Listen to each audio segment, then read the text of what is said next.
Bonjour les amis, aujourd'hui on se retrouve dans une nouvelle vidéo concernant le cours d'immunologie. Donc comme vous avez lu dans le titre de cette vidéo, aujourd'hui on va s'intéresser à la notion d'anticorps. Dans les deux vidéos précédentes, on a expliqué, on a détaillé qu'est-ce que c'est qu'un antigène.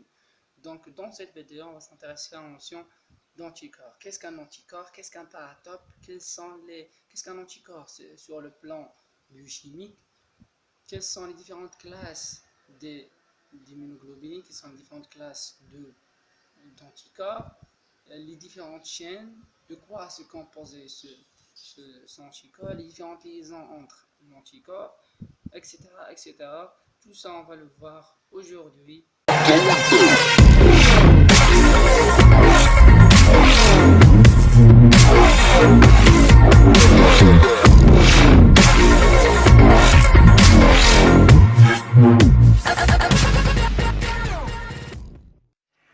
Commençons tout d'abord par une définition des immunoglobulines. Les immunoglobulines sont des glycoprotéines qui possèdent une fonction anticorps. Ça veut dire quoi? Ça veut dire en fait les immunoglobulines sont des anticorps. Alors les immunoglobulines sont donc des glycoprotéines, des protéines plus des résidus d'acide aminé qui forment la partie protéique et des résidus glycidiques. Donc, ce sont des glycoprotéines qui possèdent une fonction anticorps. Ces immunoglobulines sont présentes soit sous forme soluble dans les liquides de l'organisme, c'est-à-dire dans le plasma, dans les liquides interstitiels, dans les différentes sécrétions, ou soit sous forme insoluble, et à ce moment c'est sous forme membranaire, et on parle de BCR, le récepteur des lymphocytes B. Receptor cell B. Donc, les immunoglobulines sont des glycoprotéines qui possèdent une fonction anticorps et sont présentes donc dans tous les liquides de l'organisme sous forme soluble, mais elles sont présentes également sous forme insoluble, ça veut dire membranaire, comme c'est écrit ici. Ce qu'on appelle le BCR dans le cas des immunoglobulines membranaires. Les immunoglobulines ou les anticorps sont le support de l'immunité à médiation humoral. Nous avons déjà traité cette notion d'immunité à médiation humoral et d'immunité à médiation cellulaire. Ensuite, vous savez déjà qu'ils sont sécrétés. Vous savez déjà que les lymphocytes B sont sécrétés par les anticorps sont sécrétés par les lymphocytes B et par leurs dérivés qui sont les plasmocytes. On a déjà traité tout ça en détail. Donc j'ai noté sécrétés par les lymphocytes B et les plasmocytes. Ensuite, j'ai noté qu'ils sont caractérisés par leur très grande hétérogénéité, une très grande variabilité. Je vais parler de cette notion de variabilité d'anticorps lorsque je vais traiter le cours de biomoléculaire. Je vais parler de comment se forment les immunoglobulines, d'où vient-il cette grande variabilité des anticorps, puisque comme vous savez que chaque anticorps est spécialisé et spécifique à un antigène bien déterminé. Ensuite, la notion de terminologie. On peut, j'ai écrit IG égale anticorps égale à gamma globuline. Donc on peut parler d'immunoglobuline, c'est exactement la même chose qu'anticorps, c'est exactement la même chose que gamma globuline. J'ai dit gamma globuline, pourquoi sont appelés gamma globulines? Vous le savez déjà, vous avez déjà fait un TP sur l'électrophorèse du sérum. Donc ici, comme vous voyez, lorsqu'on fait l'électrophorèse du sérum, on a plusieurs pics. Vous avez premièrement le premier pic qui correspond à l'albumine, et vous avez les globulines. Les globulines, vous avez alpha 1, alpha 2, bêta et gamma. Et bien les anticorps, on les retrouve ici dans le pic des gamma globulines. Et on revient à notre diapo. On est arrivé à la dernière point qui est l'activité anticorps. J'ai noté ici l'activité anticorps double. Activité anticorps qui est une activité double. Premièrement, j'ai noté reconnaissance de l'épitope. Donc, grâce à l'anticorps, il va y avoir la reconnaissance de l'épitope. Je ne parle plus d'antigène, je parle d'épitope. J'ai déjà expliqué la notion d'épitope dans une vidéo précédente et j'ai dit que l'épitope, c'est la partie active d'un antigène, pardon. L'épitope, c'est la partie active de l'antigène. Elle est appelée aussi le déterminant antigénique. Donc, épitope ou déterminant antigénique, c'est exactement la même chose. Et le deuxième point, ça c'est pour ce qui concerne la première point, la reconnaissance de l'épitope. Le deuxième point, ce sont les diverses fonctions qui dépendent de la classe d'immunoglobulines. Ça veut dire quoi? Ça veut dire qu'il y a donc plusieurs classes d'immunoglobulines et chaque classe a une fonction bien spécialisée. On va voir tout ça en détail. On va voir chaque classe d'immunoglobulines et aussi les différentes caractéristiques de chaque classe. Et vous notez qu'il existe 5 classes d'immunoglobulines, les IgG, les IgA, les IgM, les IgD et les IgE. Donc 5 classes d'immunoglobulines. On va voir tout ça en détail dans quelques minutes. Donc dans cette diapo, deux buts essentiels pour isoler et purifier les immunoglobulines. Pourquoi on isole et on purifie les immunoglobulines? Donc j'ai mis ici dans deux buts bien précis. On isole et on purifie les immunoglobulines pour deux buts bien précis. Le premier but, c'est un but analytique. Donc c'est un but de diagnostic. Et donc, comme vous voyez, j'ai mis, à titre d'exemple, le sérodiagnostic de rébéole. Donc, sérodiagnostic, en général, un sérodiagnostic de quelque chose, ça veut dire on cherche la présence ou l'absence d'anticorps anti cette chose X. Vous voyez, par exemple, j'ai mis ici le sérodiagnostic de rébéole. On cherche les anticorps anti-rébéole dans le sérum. Sérodiagnostic. Diagnostic de sérum.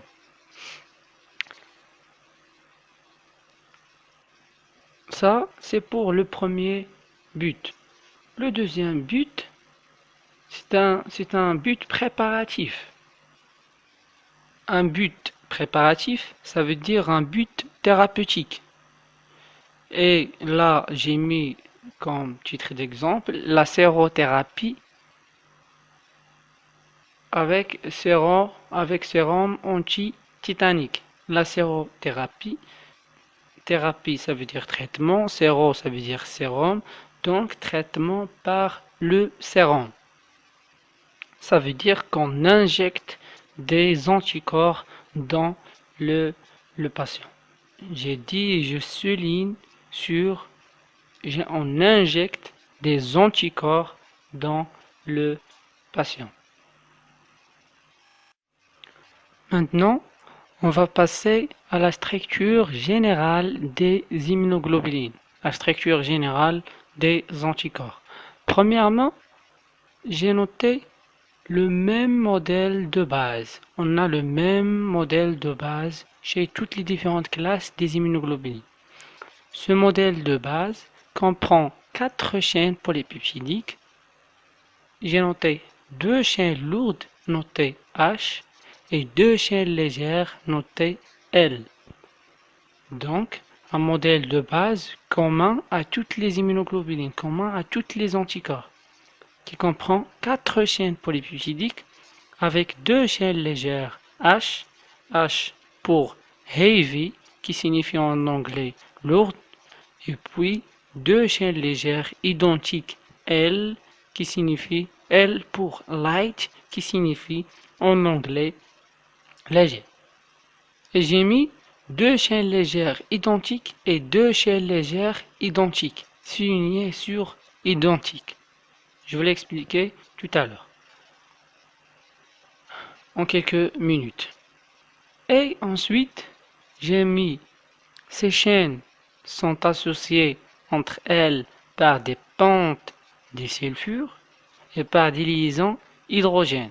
Donc les liaisons, les chaînes sont reliées entre elles par des liaisons covalentes qui sont les pentes des sulfures et par des liaisons de faible énergie qui sont les liaisons hydrogènes.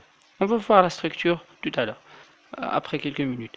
Et enfin, la molécule présente une zone charnière flexible, je note flexible. Cette zone charnière donne la flexibilité à la molécule. Donc, elle permet à la molécule d'anticorps soit de s'ouvrir, soit de se fermer. On va voir l'action, le rôle de cette zone charnière dans quelques minutes. Donc, finalement, vous voyez que le modèle de base est très simple. Deux chaînes H, deux chaînes lourdes, plus deux chaînes légères, L. Et ces deux chaînes sont reliées entre eux par des ponts du sulfure et par des liaisons hydrogènes. Et comme dernier point, il faut dire que les chaînes lourdes, les chaînes H, portent des résidus glycidiques, puisque je vous ai dit tout à l'heure dans le départ que les immunoglobulines sont des glycoprotéines.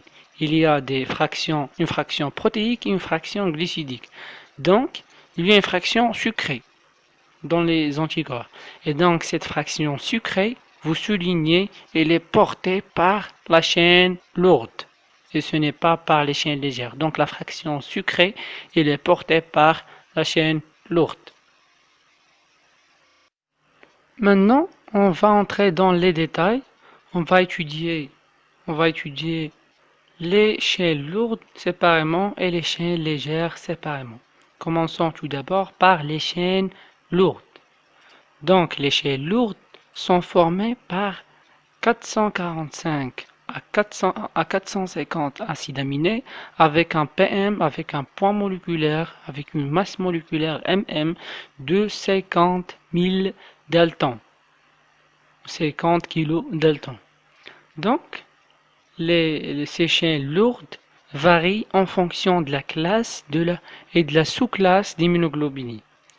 Les chaînes lourdes varient en fonction de la classe et de la sous-classe des immunoglobulines, puisqu'on va voir après que chaque classe d'immunoglobulines est caractérisée par sa propre chaîne lourde. Chaque classe d'immunoglobulines a sa propre chaîne lourde. On va voir qu'il existe, on a dit déjà qu'il existe 5 classes d'immunoglobulines, les IgG, les IgA, les IgD, les IgM et les IgE. Donc on a dit 5 classes. On va avoir donc 5 types de chaînes lourdes. Gamma, alpha, delta, epsilon et mu. 5 classes, 5 types de chaînes lourdes. On va voir tout ça en détail dans quelques minutes. Pour les chaînes lourdes, j'ai noté reliées entre elles par des ponts disulfures. Ça, on a déjà vu. Les chaînes lourdes sont reliées entre elles par des ponts disulfures dites intercaténaires. Ensuite, les chaînes légères. Donc, les chaînes légères vont être beaucoup plus petites que les chaînes lourdes. Les chaînes lourdes, j'ai dit 50 kg daltons, 450 acides aminés. Les chaînes légères, 215 acides aminés et la moitié de la masse moléculaire des chaînes lourdes qui est 25 kg daltons.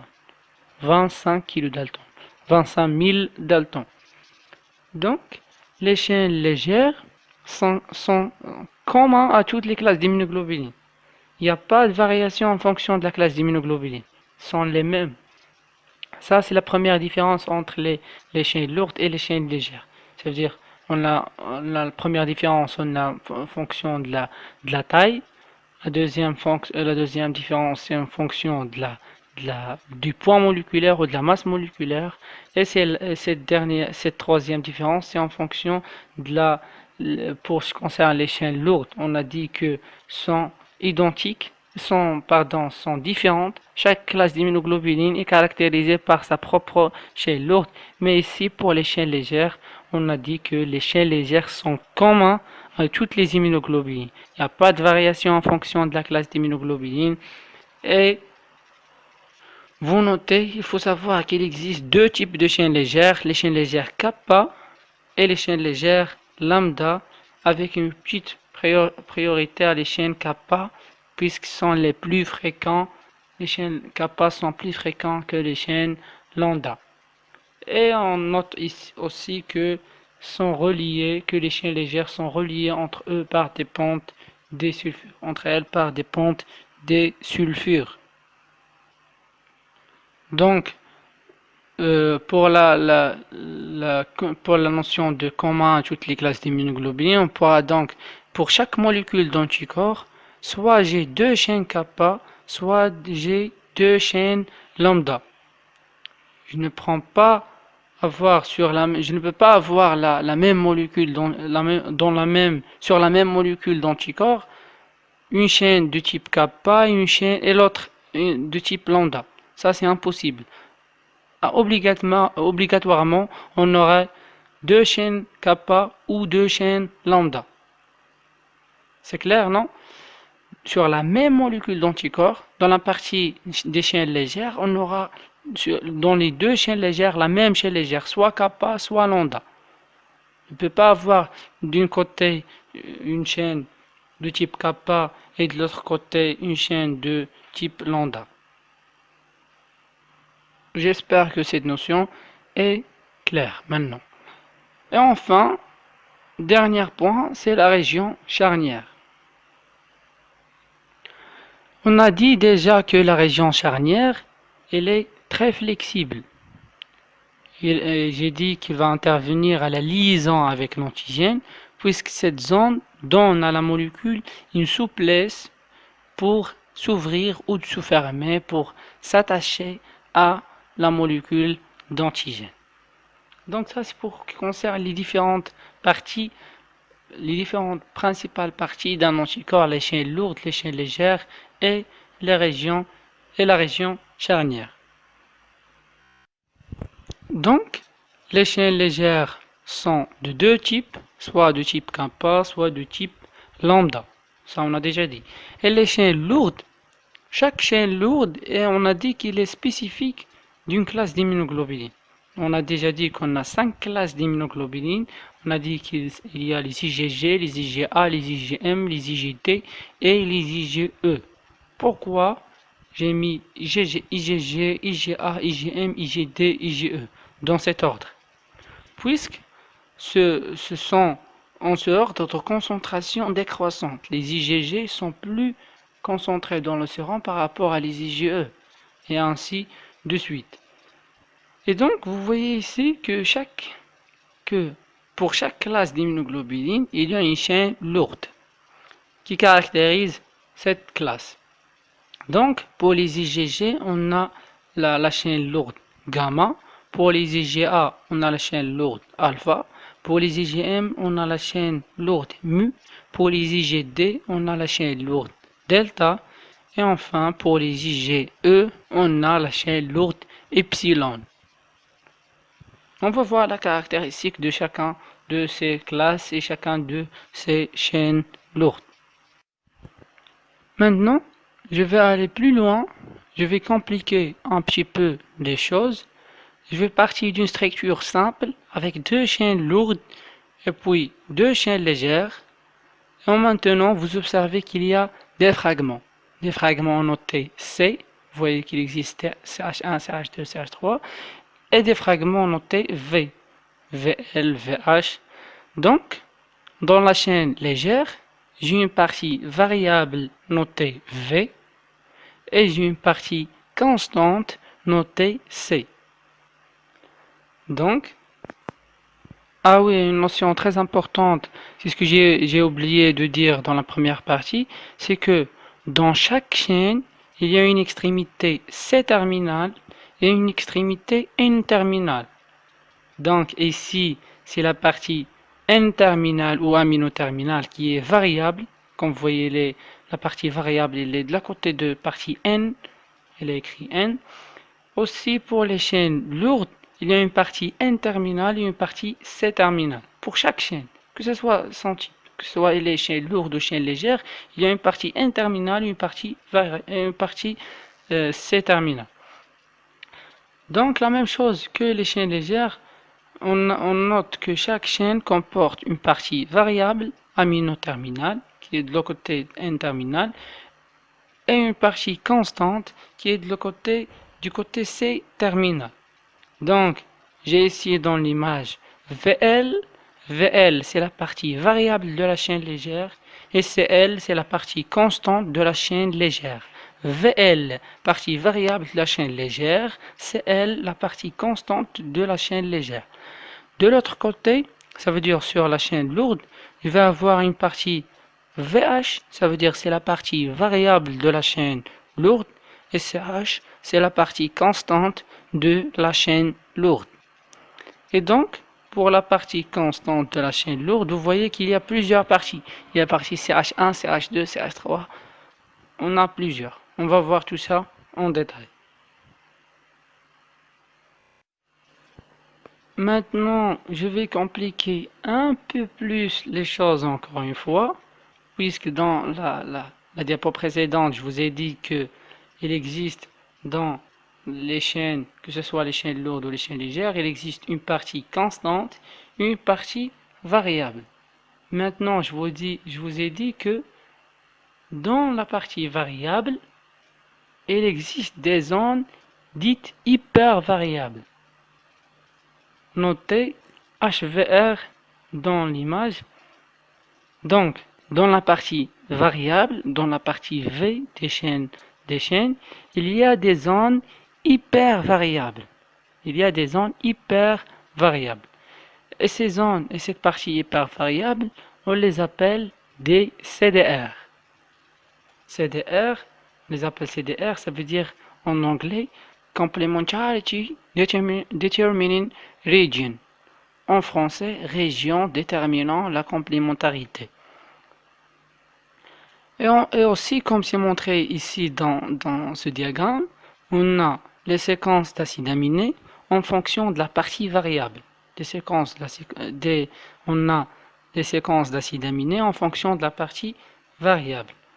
Et donc, comme vous voyez, on a des zones hyper variables en bleu et des zones HVR sont séparées les unes des autres par des régions relativement constantes appelées framework, notées dans l'image FR, sont en jaune dans le diagramme. Donc, vous avez une région HVR, vous avez une région hyper variable, un framework, une région hyper variable, un framework, une région hyper variable, un framework. Donc ces frameworks sont des parties constantes dans la région variable des chaînes. Donc ici on parle seulement, cette diapo, elle est seulement consacrée par la partie variable des chaînes. Donc dans la partie variable des chaînes, on a des parties hyper variables appelées HVR ou CDR et des parties constantes appelées framework.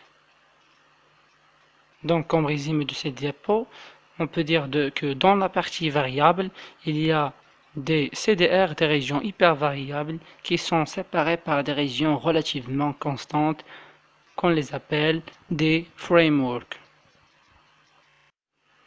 Ici, j'ai donné un peu plus de détails. Vous voyez que j'ai noté les trois séquences HVR. Dans la partie variable, il y a des trois séquences où la variabilité est plus, ça veut dire des séquences hyper variables. J'ai dit que ces trois séquences hyper variables sont rapprochées dans l'espace et vont former le site paratope de l'anticorps. Le site paratope de l'anticorps, c'est la partie qui se lie avec l'antigène.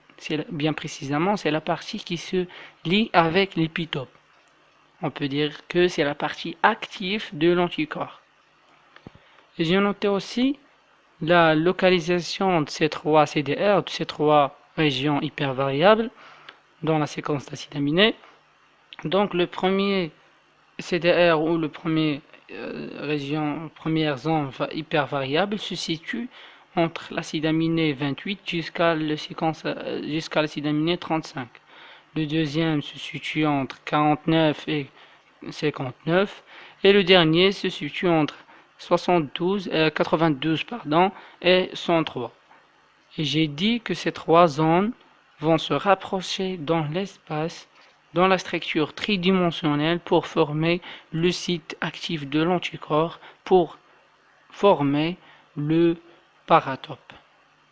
J'espère que cette notion, ça sera clair, Inch'Allah.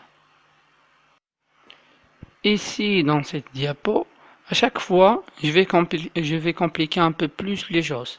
Jusqu'à maintenant, je viens d'expliquer la structure linéaire d'un anticorps avec deux chaînes lourdes linéaires et deux chaînes légères linéaires. Les chaînes légères portent une partie variable qui est aminoterminale et une partie constante qui est carboxyterminale. Et les chaînes lourdes aussi, la même chose, une partie variable qui est aminoterminale et une partie constante qui est carboxyterminale. Maintenant, je vais aller à la réalité des choses. Donc, dans la structure réelle, la structure d'un anticorps n'est pas comme ça, n'est pas sous forme de barre, pas sous forme linéaire. Donc, on complique un peu plus les choses avec la notion de domaine. J'ai noté ici, premièrement, qu'un domaine est formé par 110 acides aminés, avec une structure globulaire, sous forme d'un globe, stabilisée par des pentes désulfures dites des pentes intracaténaires. J'ai noté que pour les chaînes légères, on a deux domaines. Un correspond à la partie variable, un VL partie variable de la chaîne légère, et l'autre correspond à la partie constante, un CL partie, le domaine correspond à la partie constante de la chaîne légère. Pour les chaînes lourdes, j'ai noté 4 ou 5 domaines. On a 4 à 5 domaines. Ça, c'est en fonction de la classe d'immunoglobulines. On va voir tout ça en détail lorsqu'on va traiter les caractéristiques de chaque classe d'immunoglobulines. Donc, c'est terminé pour cette diapo. Ah non, c'est pas encore. Voici dans cette image montre cette notion de domaine. Elle montre aussi le diamètre 2 sur 4 nanomètres de chaque domaine. C'est pas la peine de connaître ces chiffres-là par cœur. Ce qu'il faut noter, c'est que le domaine a une structure globulaire et on a deux pour la chaîne légère. Pour les chaînes légères, sont en rose dans le schéma. Un domaine correspond à la partie variable notée dans le schéma VL et un domaine correspond à la partie constante de la chaîne légère notée CL. Et on peut avoir soit 4, soit 5 domaines en fonction de la classe d'immunoglobulines des chaînes lourdes. 4, soit 5 domaines sur les chaînes lourdes. Et donc, on a fini pour ce qui concerne la structure de l'anticorps. Maintenant, on va voir la relation entre la structure et la fonction. La relation structure-activité. Ici, dans cette diapo, ils vont faire agir des enzymes sur la molécule d'immunoglobuline, sur la molécule d'anticorps. Et donc, si on prend un anticorps et on fait agir une enzyme qui est d'origine végétale, ici c'est le cas de la papaïne, et donc après l'action de cette papaïne, comme c'est figuré ici, l'action, c'est la papaïne, c'est le schéma à gauche de l'image, on obtient, comme si figuré ici, on va obtenir trois fragments. Deux fragments appelés FAB, comme si noté ici, et un fragment noté FC, comme si figuré ici. Donc, après l'action de la papaïne, on obtient trois fragments. Un fragment FAB et un fragment FC. Un fragment FAB pourquoi? Pour fragment antigène binding. Ça veut dire c'est ce fragment qui va se fixer ou ce fragment qui va se lier avec l'antigène. Fragment antigène binding. C'est le fragment qui se fixe sur l'antigène. Et ça, on obtient deux fragments antigène binding. Donc deux fragments qui vont se fixer sur l'antigène. Et un fragment FC, c'est un fragment FC pour fragment cristallisable pour ses propriétés chimiques. Et si on fait agir une enzyme d'origine animale qui est la pepsine, elle est à droite de l'image, qui est la pepsine, on obtient deux fragments. Un fragment AB'2 et un fragment FC, un fragment cristallisable, et il coupe pas la partie supérieure d'un anticorps sur deux. Il coupe la totalité de l'anticorps sur deux. L'autre, le premier enzyme qui est la papéine, il coupe la molécule d'anticorps sur trois. Et donc, on obtient un seul fragment antigène binding qui regroupe les deux fragments. Et donc, plus un fragment cristallisable. Ça, si on utilise des enzymes.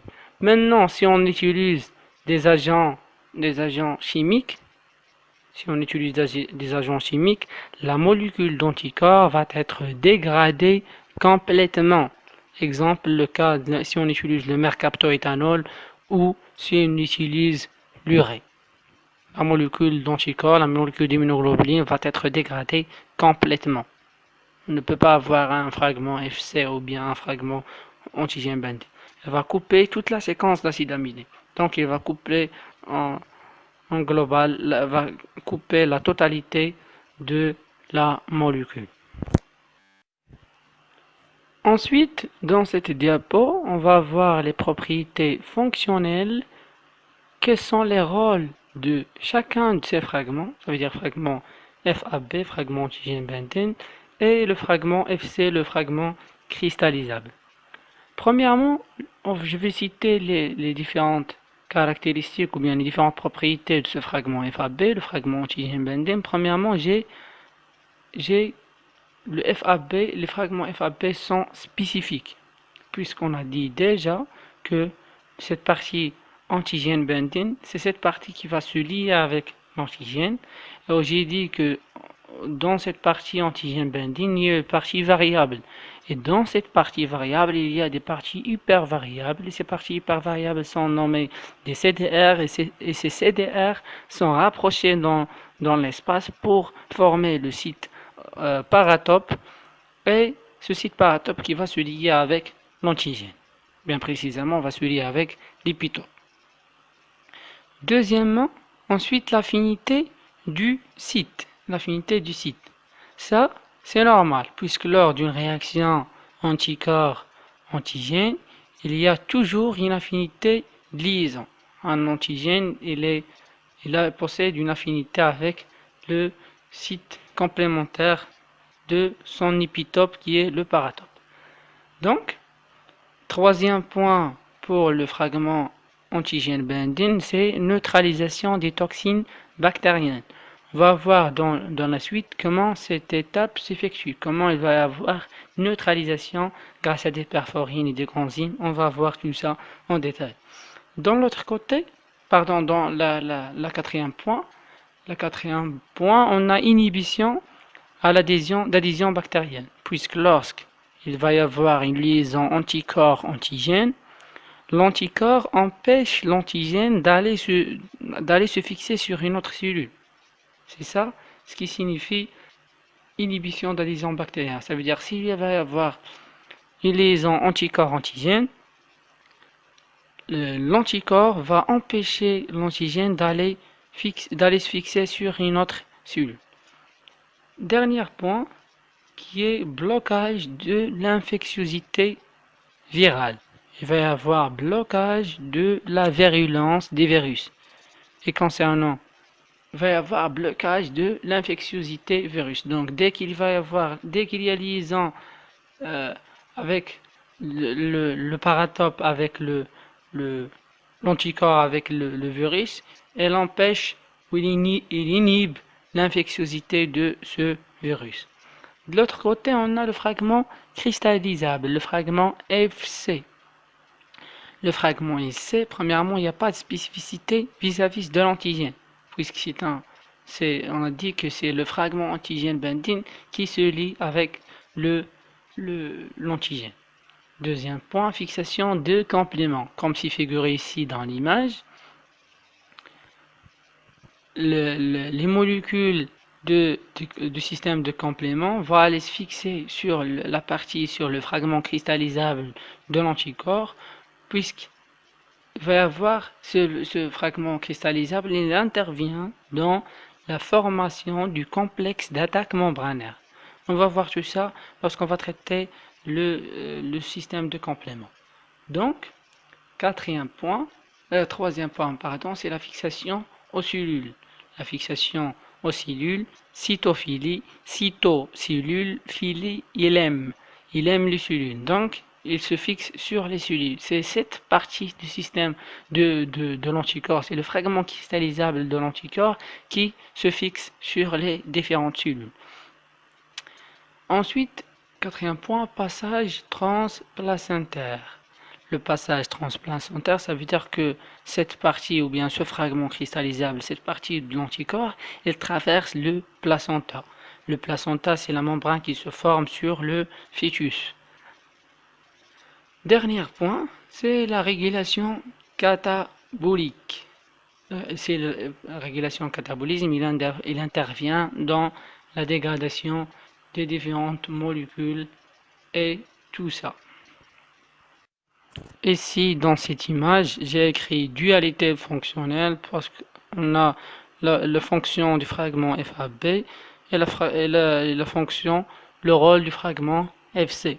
Le fragment FAB, le fragment antigène binding, on a dit déjà qu'il intervient dans la reconnaissance de l'épitope grâce au paratope. Et le fragment FC, le fragment cristallisable, on a dit qu'il permet la liaison aux cellules grâce à sa fonction cytophilie et permet aussi l'activation du système de complément, permet aussi donc le passage transplacentaire. Il traverse le placenta et il intervient aussi dans le catabolisme de certaines molécules. Ici, j'ai noté les différentes classes d'immunoglobulines. J'ai dit déjà que les immunoglobulines, il y en a 5 classes d'immunoglobulines, les IgG, les IgA, les IgM, les IgD et les IgE. Et donc, on a des immunoglobulines, on a des anticorps monomères et des immunoglobulines dimères et on a des anticorps pentamères. Comme vous voyez aussi pour ce qui concerne les classes d'immunoglobulines qui sont monomères, vous voyez qu'on a des IgG, les IgD et les IgE. Ça sont monomères. Les IgA sont dimères. Il y en a qui sont dimères et il y en a qui sont monomères. On a deux types dans les IgA, on a qui sont monomères et on a qui sont dimères. Pour les IgM ou bien pour les immunoglobulines pentamères, on a les IgM, pentamère 5, dimère 2, monomère 1 seul. Donc, ça c'est pour ce qui concerne les différentes classes d'immunoglobulines. On va voir maintenant les caractéristiques de chacun de ces classes. Maintenant, on va détailler les différentes caractéristiques de chaque classe d'immunoglobulines. Premièrement, on va commencer par les IgG, les anticorps G. Ils représentent 80% des immunoglobulines sériques. Donc, ils représentent les immunoglobulines les plus concentrées dans le sérum sont les IgG. Les IgG sont sous forme monomérique, sous forme monomère. Elle est formée par deux chaînes légères kappa ou lambda, soit deux chaînes légères kappa, soit deux chaînes légères lambda, plus deux chaînes lourdes gamma, Elle est pauvre en sucre, puisqu'on a déjà dit que les immunoglobulines sont des glycoprotéines. Donc ici, il y a une faible portion de sucre, avec une demi-vie de cette immunoglobuline d'environ 21 jours. 4 sous-classes d'immunoglobulines. On a les IG1, les IG2, les IG3, les IG4, avec un poids moléculaire de 150 kDa, avec une constante de sédimentation de 7 Svedberg. Cette constante de sédimentation ou cette unité de Svedberg, lorsqu'il va y avoir centrifugation, va avoir dépôt de cette immunoglobuline, elle y a une unité d'environ 7 Svedberg. Elle active le complément, ça veut dire elle intervient dans la formation du système bien du complexe d'attaque membranaire. Il va y avoir une cytophilie, fixation aux cellules grâce aux fragments cristallisables de ces immunoglobulines sur les polynucléaires, sur les macrophages, les lymphocytes et finalement sur les plaquettes, etc. etc. Cette immunoglobuline traverse le placenta, donc passage transplacentaire. Elle a un pouvoir opsonisant. J'ai déjà expliqué ce que ça veut dire un pouvoir opsonisant.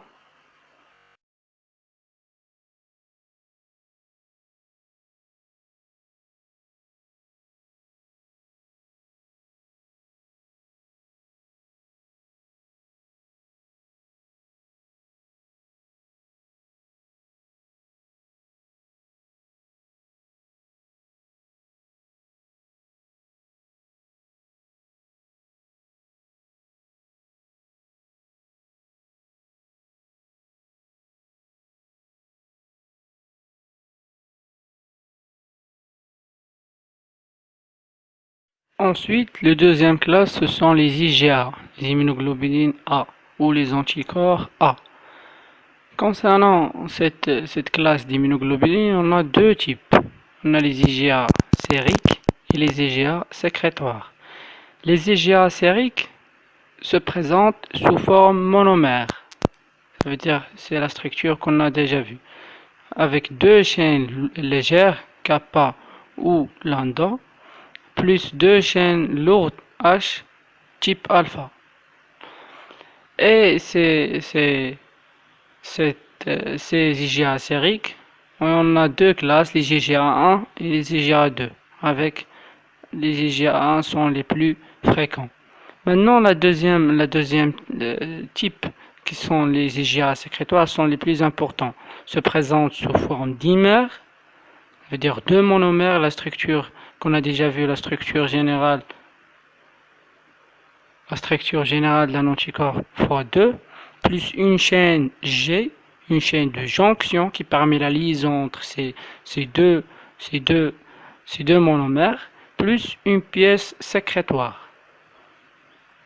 Donc, ces IgA sécrétoires, et on a aussi deux classes, les IgA1 et les IgA2, avec les IgA2 sont majoritaires, les plus fréquents.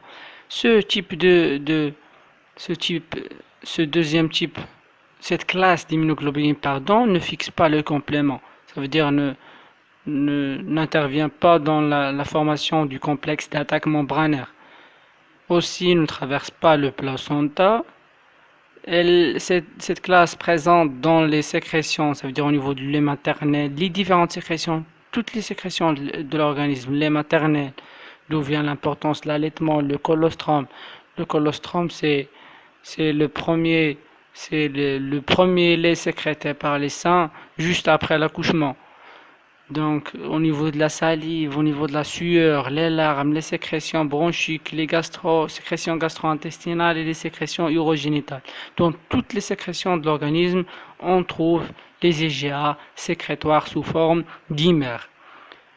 Ces IgA interviennent dans l'immunité locale au rôle anti-infectieux. Ayant un rôle anti-infectieux contre l'infection. Ensuite, on a les IgM. Les IgM, on a deux formes, la forme monomérique et la forme pentamérique. La forme monomérique, elle est générale et se trouve à la surface des lymphocytes B. C'est comme la structure des départs. Donc la deuxième forme, elle est pentamérique. Forme pentamérique, c'est la forme sécrétée. Elle est formée par 5 monomères reliés entre elles par des pentes disulfure plus une chaîne G, une chaîne de jonction. Donc chaque monomère est formé par deux chaînes légères kappa de type kappa ou lambda plus deux chaînes lourdes H de type mu. Là, il y a une chose très importante. Rappelons-vous, lorsque j'ai traité la notion de domaine, j'ai dit il y a des classes qui portent 4 domaines et il y a des classes d'immunoglobulines qui portent 5 domaines. J'ai dit un domaine variable et 3 ou 4 domaines constants. Ici, pour les IgM, on a 4 domaines constants de la chaîne lourde. 4 domaines constants de la chaîne lourde. 4 CH. Il est écrit en rouge. 4 CH. 4 constantes heavy chain. Donc 4 domaines constantes plus un seul domaine variable plus un VH. Donc c'est en général ici on a 5 domaines. Aussi, cette classe d'immunoglobulines est riche en sucre. Le pourcentage il est d'environ 12%, avec un âge demi-vue égal à 5 jours. Cette classe, il fixe le complément, ça veut dire il intervient dans la formation du complexe d'attaque membranaire, ne traverse pas le placenta et dernièrement, il apparaît en premier lors d'une primo-immunisation, ça veut dire lorsqu'il va y avoir une infection, une première action avec un antigène, elle va avoir la sécrétion des immunoglobulines. Cette classe, la première classe d'immunoglobulines qui va être sécrétée, ce sont les IgM. Les IgM vont se présenter lors d'une première infection.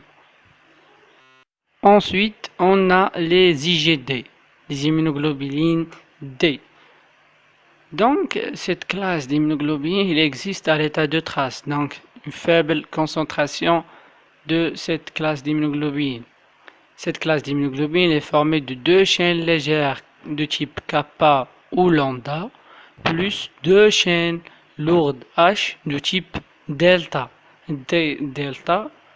Donc, cette classe, elle est présente sous forme monomérique, bien évidemment, présente au niveau de la membrane du lymphocyte B, et donc, il va participer à la formation du BCR. Le BCR, c'est le récepteur cell B.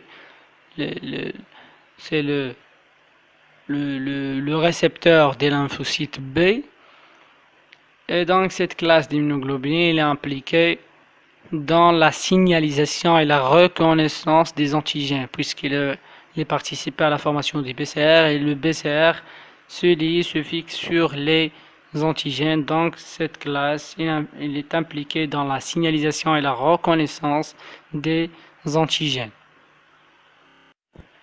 Et finalement, la dernière classe d'immunoglobulines, ce sont les IgE. Les IgE se présentent sous forme monomérique. Monomère, ça veut dire la structure générale qu'on a vue sous forme monomère. Deux chaînes légères de type kappa ou lambda, plus deux chaînes lourdes de type epsilon. Epsilon. E epsilon. Il est formé, donc ici, il va y avoir aussi, comme on a déjà vu chez les IG, c'est les IgM, 4 domaines constants. Donc, en totalité, il va y avoir 5 domaines. 5 domaines. Un domaine de la partie variable de la chaîne lourde et 4 domaines forment la partie constante de la chaîne lourde. Donc 4 domaines constantes. En totalité, il va y avoir 5 domaines.